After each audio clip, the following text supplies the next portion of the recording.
The snow is gone, but just a heads up as you're stepping out this morning, there could be some black ice out there. Anything that hasn't been treated could be a little bit slippery this morning. Here you see the heavier snow north and west of the city. We had just under a half an inch in Boston, but to the north, you can see 5 inches of snow up toward Hudson, New Hampshire, Drake at 2.5, Lunenburg over 8, 7 in Townsend. There's that area around Fitchburg with 10.8 inches of snow, even over 5.5 inches in the Worcester area itself. So good amount of snow out through Worcester County as we expected. The amounts dropped off a little bit closer into Boston, but the winds were strong on the coast, especially on the Cape. We did have some gusts over 40, 50 miles per hour, and there's still a little bit of wind as you're heading out this morning. Now a westerly wind gusting over 20 miles per hour, and as we get into the afternoon, the winds may get a little bit stronger. So there is now a wind advisory up between noon and 5 p.m. City of Boston on north and westward could be a few gusts 40 to about 50 miles per hour. The winds coming on the backside of our storm, and they're pulling in some colder air,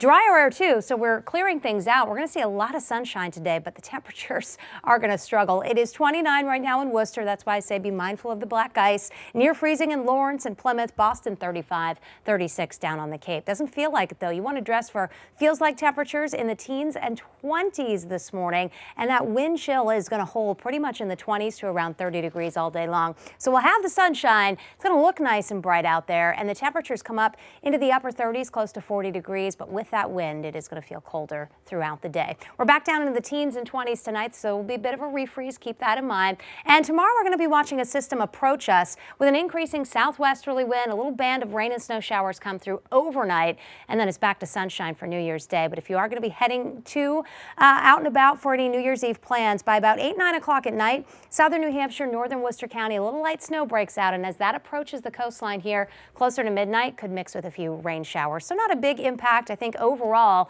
we're talking about less than an inch of snow anywhere. But if you are heading into the city of Boston for first night festivities, keep in mind as you ring in the new year, especially closer to midnight, there could be just a little bit of light rain or snow behind it. A little cool on New Year's Day into the first part of the week, but then we warm it up into the 40s with some rain likely coming in on Tuesday. Okay, so this morning, luckily it's all over, but just be careful on the roads if you're heading out the door.